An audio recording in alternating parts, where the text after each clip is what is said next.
হে জগতবাসী, আজ আমি শামীম আলী চিশতি আপনাদের সামনে একটি আলোচনা নিয়ে আসলাম। সে আলোচনাটি হলো যে আমরা কামেল পীর এবং সঠিক ভক্ত কীভাবে চিনব।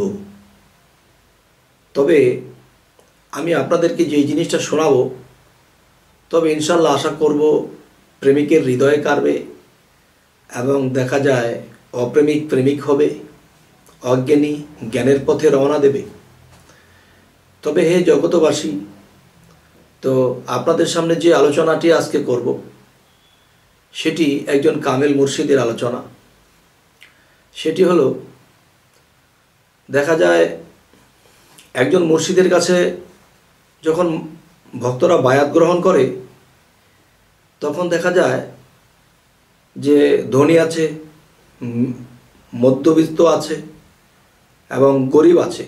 তবে হে জগতবাসী, আমার কাছে এই আলোচনাটি খুবই এরকম বিষয় যে আমি যখন জেনেছি তখন আমার চোখে পানি রাখতে পারিনি। তবে আশা করব কোনো প্রেমিক ভক্ত, কোনো আশেক ভক্ত বা কোনো হৃদয় নরম ব্যক্তি এই আলোচনাটি শুনলে অবশ্যই তার চোখে পানি আসবে। আর আল্লাহ কি বলেছে যে যার হৃদয়ের লোহার মতো শক্ত তাকে দিয়ে জীবনে কিছুই হয় না। যেমন আমার দাদাগুরু কুদ্দুস শাহ চিটাগাং হাওলাপুরি, তিনি আমার দাদাগুরু। তিনি একটি কথা বলে গিয়েছিলেন যে দেখো, তোমরা যদি জীবনে কিছু একটা হতে চাও আল্লাহর কাছে, তাহলে তোমরা ঠনঠনা মাটির মতো হয়েও না। তোমরা শক্ত মাটি দ্বারা কিছু করতে পারবে না। আর যদি সেই মাটিটাকে পানিতে ভিজানো হয়, নরম করা হয়, খাম্বির করা হয়, তখন টিপে টিপে এটি দিয়ে একটা পুতুল বানানো যায়, এতে একটা মাইক বানানো যায়, একটা কিছু একটা বানানো যায়। কিন্তু দেখা যায় যদি শক্ত ঠনঠনা মাটি থাকে, এটা দিয়ে কিছু আবিষ্কার করা যায় না।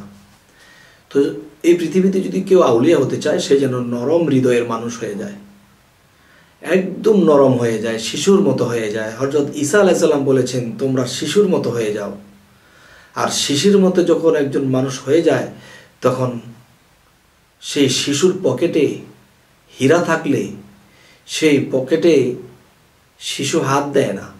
কেননা এটা হীরা কোটি টাকার মাল নাকি কম দামের, এটা সে বোঝারও চেষ্টা করে না। তবে যাই হোক, আজকের যে কথাটি হলো যে অনেক ধনী ভক্তরা কেউ ট্রাক বলে চাউল ডাউল নিয়ে গেছে গুরুর বাড়িতে। আবার দেখা যায় কোনো কোনো ভক্তরা দেখা গেছে গরু, ছাগল, মহিষ নিয়ে গেছে। আবার কিছু কিছু ভক্তরা এত গরিব, এত কষ্টে তার জীবনযাপন, আজকে খেলে কালকে খাবারের কোনো ভাও থাকে না। তখন কি করবে যে হায় রে, মুর্শিদের বাড়িতে তো উরুস এসে গেল কালকে, আজ তো আমার খাইবারও কিছু নেই, আমি কালকে আমার মুর্শিদের হাতে কি দেব? আমার মুর্শিদের হাতে আমি কালকে কি নিয়ে দেব? তখন হঠাৎ করে মনে পড়েছে, আর যে আমার ঘরের পাশে আমি যে কিছু আলুর বীজ বুনেছিলাম, দেখি তো। তিনি সেই মাটিগুলো এরকম হেঁচলিয়ে উঠিয়ে তখন সেই মাটি থেকে সেই ছোট ছোট আলুগুলো বুনেছিল, তো মোটামুটি একটু বড় বড় সাইজ হয়েছে, 3-4 কেজি এরকম আলু পেল। তখন সেই আলুগুলো তার ব্যাগের মধ্যে রেখে বলতেছিল যে আমার তো টাকা পয়সা নাই, ঘরের মধ্যে এক ফুটো চাউলও নেই, কি নিয়ে যাব? আলু কটাই নিয়ে যাই। তখন এই আলু নিয়ে চলে গেলেন মুর্শিদের বাড়িতে। তখন কি করলেন? মুর্শিদের কাছে গিয়ে যখন একটি ভক্তি দিলেন চোখের জলে, যেন এই ভক্তিতে জগতের সমস্ত মাখলুকাত যেন একসাথে ভক্তিতে পড়ে গেছে। পরে কি হলো? পরে দেখা যায় মুর্শিদ তার মুখের দিকে তাকিয়ে আছে। জগতের সকলেই তো মুর্শিদের দিকে তাকিয়ে থাকে, কিন্তু তার মুর্শিদ তার দিকে তাকিয়েছে। তখন এই ভক্তটি আলুর ভ্যাটটা, বাবা আমার এই ছিল, আপনার কাছে এনে আমি পৌঁছালাম। তখন কি হলো, তখন তার মুর্শিদ যখন তার হাত থেকে এটা নেয়, চোখের জলে নিল, আর ভক্ত চোখের জলে দিল। কত ভক্তরা লক্ষ লক্ষ টাকাও দিল, যে বাবা এই উরুস মাহফিল করতে বহুত টাকা লাগবে, নেন আমি 50,000 দিলাম, আমি 40,000 দিলাম, আমি 1 লাখ দিলাম। এমন লোক আছে। কিন্তু দেখা যায় এই টাকা দিল আর সে নিল, কিন্তু তার মুখের আড়িবুড়ি কোনো কিছু নেই। কিন্তু এই আলুর বস্তাটা যখন নিচ্ছে, তখন তার মুর্শিদ কেঁদে দিচ্ছে, এবং সেই ভক্তটাও কেঁদে দিচ্ছে।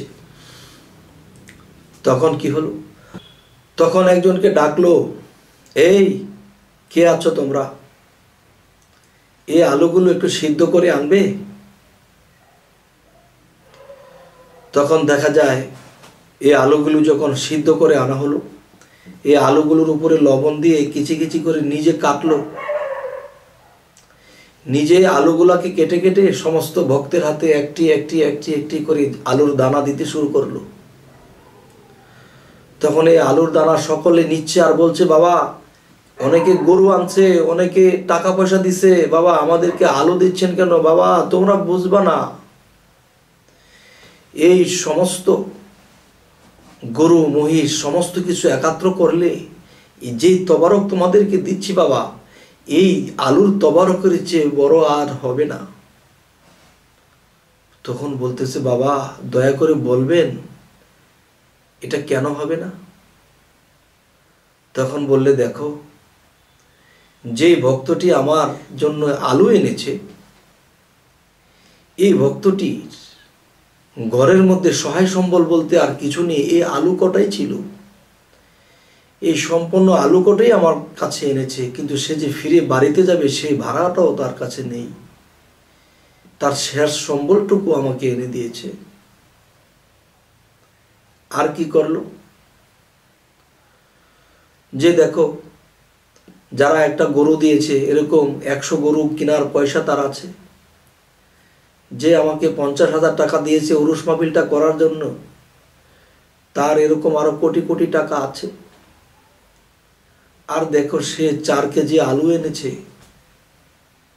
এটাই তার কাছে শেষ সম্বল, বাড়িতে গিয়ে কি খাবে সেই ব্যবস্থাটাও নাই।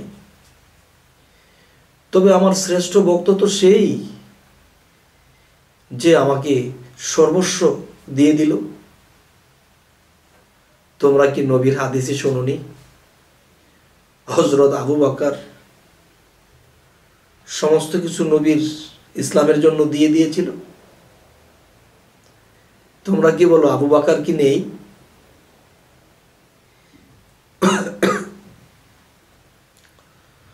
মনে করো সেই আমার আবু বকর। তবে হে জগতবাসী, প্রেমিক যদি হইতে হয় এরকমই হইতে হবে। তবে আরেকটি কথা হলো, আল্লাহ কিন্তু কোরআনে কিছু কিছু জায়গাতে বলেছে, যাদেরকে আমি ভালোবাসি না, যাদেরকে আমার পথের পথিক হিসাবে রাখি না, তাদেরকে আমি সম্পদ দিয়ে ডুবিয়ে রেখেছি, তারা আমার খোঁজ পাবে না। আর যাদেরকে সম্পদ দেইনি, কষ্ট করে চলে, যারা কষ্ট করে চলতেছে, তাদেরকে আমি ভালোবাসি, আর তারা আমাকে বেশি বেশি স্মরণ করে, এবং তাড়াতাড়ি তারা পার হয়ে যাবে। যাই হোক হে জগতবাসী, আজকের যে আলোচনাটি বোঝানো হলো, যে সম্পদ থাকলেও ভিখিরির মতো থাকতে হবে, অনেক জ্ঞানী হলেও শিশুর মতো থাকতে হবে, তবে সম্পদ থাকলে সমস্যা হবে না। তবে হে জগতবাসী, আজকের এই আলোচনাগুলো করেই রাখছি। তবে আমাদের এই চ্যানেলের আলোচনা যদি আপনাদের ভালো লাগে, তো অবশ্যই সাবস্ক্রাইব করে আমাদেরকে আপনাদের পাশে রেখে দিন, যাতে পরবর্তীতে আপনাদের সাথে আমাদের সাক্ষাৎ হয়, কথা হয়। তো আজ এ বলেই রাখবো, সকলেই ভালো থাকবেন। আল্লাহ হাফিজ।